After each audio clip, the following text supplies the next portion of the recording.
भारत का निर्माण कैसे हुआ, इसे जानने से पहले मैं आप सभी को धरती पर जीवन का शुरुआत का एक छोटा सा परिचय दे दूं। धरती का विकास और उसमें हो रहे बदलाव करोड़ों साल से निरंतर चले आ रहे हैं। इंसान और जीव जंतु के विकास से पहले धरती का स्वरूप कुछ और ही था। आज जिस पृथ्वी की शक्ल हम मानचित्र में देखते हैं, दरअसल असल में वो अपने शुरुआती समय में बिल्कुल अलग थी। ये तो हम सभी जानते हैं कि शुरुआत में पृथ्वी जलते हुए आग के गोले के समान थी, जो वक्त के साथ धीरे धीरे ठंडी हो गई।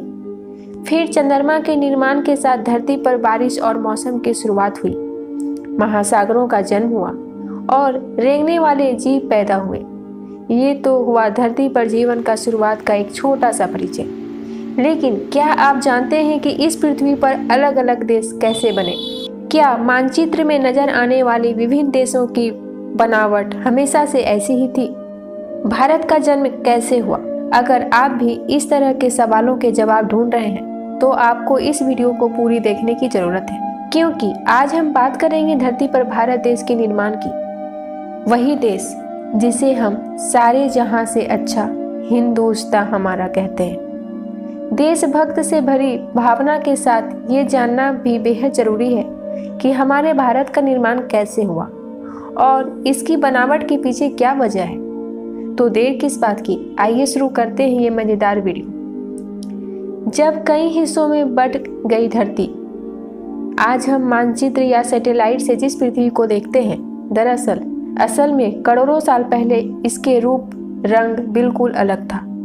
आज से 225 मिलियन साल पहले धरती पर मौजूद हर भाग आपस में जुड़ा हुआ था, यानी किसी देश का कोई सीमा या खंड नहीं था। सब कुछ भूमि का एक बड़ा हिस्सा था। धरती के इस विशाल महाखंड को पेंजिया नाम से जाना जाता था, जिसे टूटकर अलग हुए देश आज विभिन्न नामों से जाने जाते हैं। समुद्र के पानी में तैरते हुए जमीन के ये हिस्से एक जगह से दूसरी जगह जाने लगे और मीलों दूर जाकर रुक गए। धरती के इस महाखंड के टूटने की शुरुआत दक्षिण गोलार्ध में मौजूद अंटार्कटिक सर्कल से हुई थी, जिसके बाद अंटार्कटिका, भारत, ऑस्ट्रेलिया, दक्षिण अमेरिका और अफ्रीका जैसे देशों के खंड टूटकर अलग होने लगे। पृथ्वी के गर्भ में प्लेट्स की खिसकने की प्रक्रिया लगातार चलती रहती है। यही कारण है कि जब महाखंड से टूटकर कई खंड बने तो धरती में बदलाव का कारण बने। करोड़ों साल पहले जब महाखंड टूटा तो उसके दो भाग हो गए, जिसके दक्षिणी हिस्से को गोंडवाना लैंड और उत्तरी हिस्से को लोरेशिया के नाम से जाना जाता था। धरती के इन दोनों हिस्से के बीच समुद्र के जिस खाई का निर्माण हुआ उसे परमो-ट्राइएसिक नाम दिया गया। ये प्रक्रिया अपने आप में इतनी अद्भुत थी कि इसे पूरा होने में करोड़ों साल का वक्त लग गया। बाद के सालों में लोरेशिया से अलग हुए भूमि खंडों से यूरोप, एशिया और नॉर्थ अमेरिका जैसे देशों का निर्माण हुआ, जबकि गोंडवाना लैंड से अलग हुए हिस्से अफ्रीका और ऑस्ट्रेलिया के नाम से जाने गए। इस तरह धरती का एक महाखंड टूटकर कई देशों के निर्माण की वजह बन गया। भारत का निर्माण। वर्तमान में भौगोलिक रूप से भारत एशिया का हिस्सा है, लेकिन करोड़ों साल पहले भारत का ये टुकड़ा गोंडवाना लैंड का हिस्सा था। जब भारत का भूमि टुकड़ा गोंडवाना लैंड से अलग हुआ तो अंदरूनी प्लेट्स की वजह से वह धीरे धीरे एशिया की तरफ बढ़ने लगा। कई सालों तक चले इस सफर के बाद आखिरकार भूमि का वह हिस्सा वर्तमान में लद्दाख से जा टकराया और उससे जुड़ गया, और इस तरह गोंडवाना लैंड से अलग हुआ भूमि का एक हिस्सा एशिया का महत्वपूर्ण देश भारत बन गया। जब भूमि के दो टुकड़ों का टकराव होता है तो भारी प्लेट्स नीचे की तरफ चली जाती है, जबकि हल्की प्लेट्स ऊपर की तरफ उठ जाती है। लद्दाख की भूमि से भारत के टकराव की वजह से ही विशाल पहाड़, हिमालय और माउंट एवरेस्ट का निर्माण हुआ, जो आज पर्यटन का मुख्य केंद्र बन चुका है। अगर आपको लगता है कि यह प्रक्रिया कुछ सालों में पूरी हो गई होगी तो आप बिल्कुल गलत हैं, क्योंकि धरती को अपना ये रूप और आकार लेने में लाखों करोड़ों साल का लंबा वक्त लगा है। भारत की बाहरी प्लेट लगातार हिमालय की तरफ दबने लगी है, जिसकी वजह से इन पर्वतों की ऊंचाई साल दर साल बढ़ रही है। हालांकि निरंतर हो रही इस बदलावों को आप और हम आसानी से पहचान नहीं सकते हैं, लेकिन भूवैज्ञानिक इस बात को अच्छी तरह समझते हैं कि धरती में क्या क्या बदलाव हो रहे हैं। अल्फ्रेड वेगनर की थ्योरी धरती के महाखंड पेंजिया और उससे जुड़ी थ्योरी को दुनिया के सामने रखने का श्रेय अल्फ्रेड वेगनर को दिया जाता है, जो एक जर्मन पोलर रिसर्चर, जियोफिजिसिस्ट और मौसम वैज्ञानिक थे। उन्होंने अपने जीवन काल में मौसम और धरती में हुए बदलाव को लेकर रिसर्च की थी।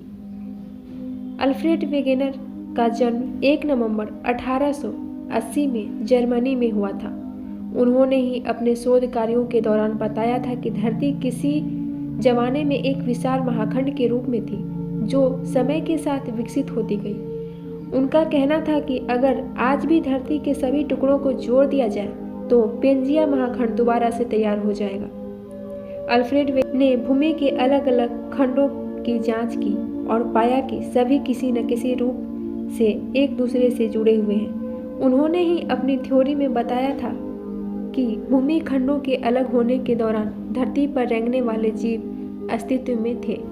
अल्फ्रेड वेगनर की शोध ने धरती को समझने और उसके निर्माण को लेकर वैज्ञानिकों समेत इंसान की काफ़ी मदद की थी। हालांकि जिस तरह बदलते वक्त के साथ धरती पर कई तरह के बदलाव आए हैं, उसी तरह विभिन्न देशों का भौगोलिक निर्माण हुआ। ये बात सुनने में विचित्र जरूर लगती है कि किसी समय में पूरी धरती में भूमि का सिर्फ एक हिस्सा था, लेकिन प्रकृति में हर चीज़ संभव है। फिर चाहे इंसान का जन्म हो या भूमि के टुकड़ों का अलग होना। तो देखा आपने किस तरह धरती प्राचीन काल से ही अपनी धुरी पर बदलाव करती आई है, और ये बदलाव अभी भी जारी है। आपको और हमें इस बात का पता भी नहीं चलेगा और धरती के भीतर बदलाव होते रहेंगे।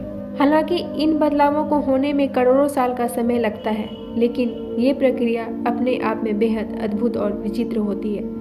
अगर आप आज से करोड़ों साल पहले धरती पर मौजूद होते तो भारत के हिस्से को किस देश के साथ जोड़ना पसंद करते?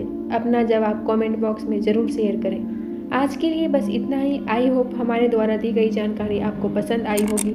अगर वीडियो पसंद आई है तो प्लीज़ वीडियो को लाइक करना ना भूलें और चैनल पर नए हो तो चैनल को सब्सक्राइब कर सकते हैं और साथ ही बेल आइकन को प्रेस भी कर दें ताकि आपको मेरे आने वाली हर वीडियो की नोटिफिकेशन सबसे पहले आप तक पहुँचे। Thank you.